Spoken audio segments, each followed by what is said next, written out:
We all hope that when a family separates, it's peaceful, but that's not always what happens.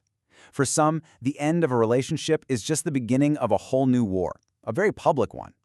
Today, we're diving into the incredibly complex and painful world of high-conflict custody battles.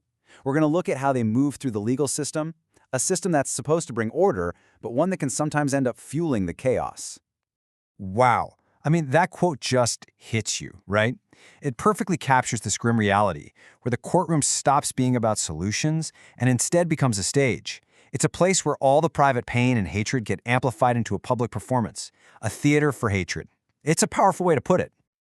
All right, so to really get our heads around this, we're going to break it down into 5 parts. First, what exactly makes these separations so high conflict? Then we'll get into the psychological tactics at play. After that, we'll put the system itself on trial. Fourth, we'll focus on the child stuck in the middle. And finally, we'll explore potential pathways to reform.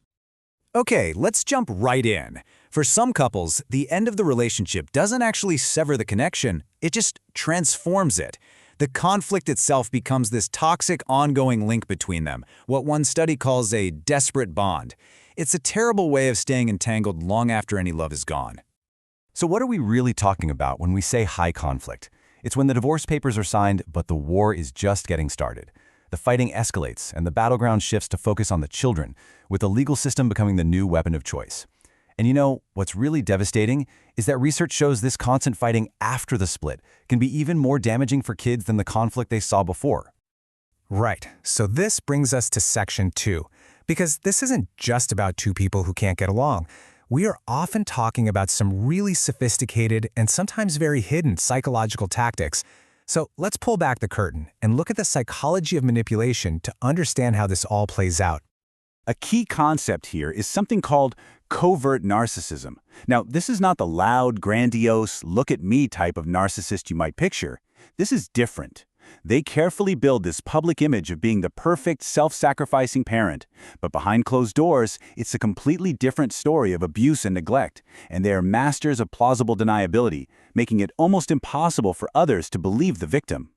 And here's the playbook, the 7 key tactics they often use. They take advantage of our natural assumption that all parents are loving. They play the saint while painting the other parent as the villain. They use subtle digs, play the innocent victim to get sympathy, and they masterfully create this powerful, false narrative that can be incredibly convincing to outsiders, including courts and social services. And this can escalate into something researchers have a name for: parental mobbing. And listen, this is way beyond just bad-mouthing an ex. This is a systematic, calculated campaign of sabotage and slander with one single, horrifying goal: to completely erase the other parent from the child's life. So how do they do it? Well, here are some textbook examples. Constant stonewalling, where they just shut down communication. Sabotaging visits with flimsy excuses.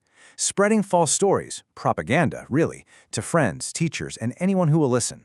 They systematically cut the targeted parent out of every part of their child's life, creating what experts literally call a state of psychological terror. Okay, so all of this raises a huge, critical question, which brings us to our third section. What happens when these deeply personal, manipulative conflicts get dragged into the legal system?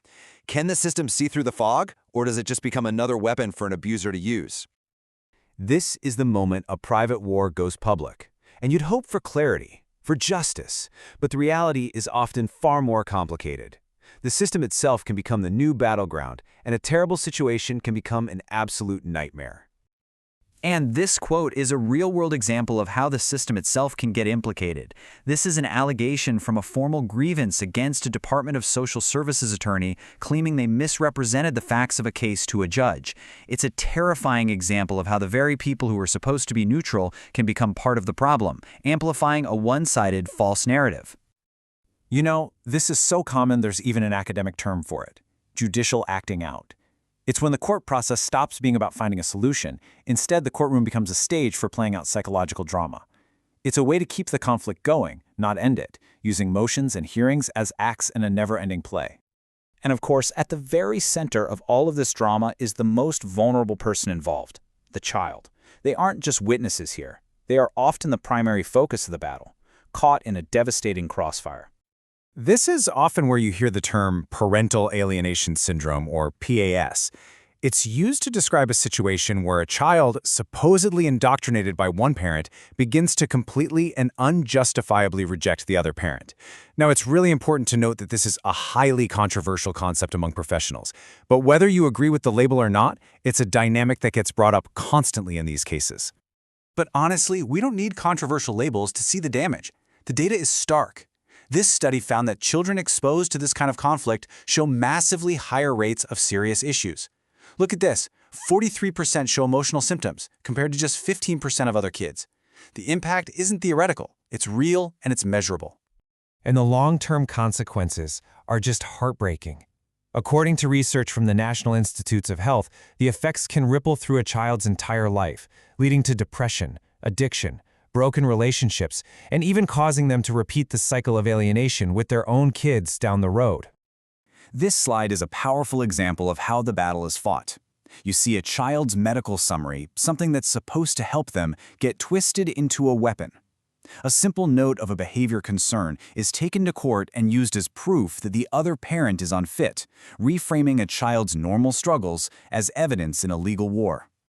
It is painfully clear that the system we have is often failing these families. So that leads us to our final and maybe most important section. How can we do better? What are the potential pathways to reform? Well, experts have laid out some pretty clear common sense guidelines. A huge one: assess for abuse first. Before you even entertain a claim of alienation, you have to rule out actual abuse. Make sure evaluators are genuine experts in both child abuse and domestic violence. And don't base life-altering decisions on unconfirmed stories. The goal should always be to heal the child's relationship, not to punish a parent. A huge part of the solution is changing the system itself. Right now, we often have these siloed systems where child welfare, domestic violence services, and the courts barely talk to each other, and families just fall through the cracks. The alternative is a collaborative model, where experts work together, communication is constant, and the focus shifts to a coordinated response that protects the entire family. And this isn't just a theory. As this quote from an expert on a child protection hotline shows, having a domestic violence specialist right there makes a real difference. It builds trust, it connects families to the right help immediately, and it makes them feel supported instead of attacked. And this really brings us to the final essential question. We have to decide what our priority is. Is the purpose of family court simply to referee a fight between two adults? Or is its highest, most fundamental duty to shield a child from harm and protect their future? The answer we choose changes everything.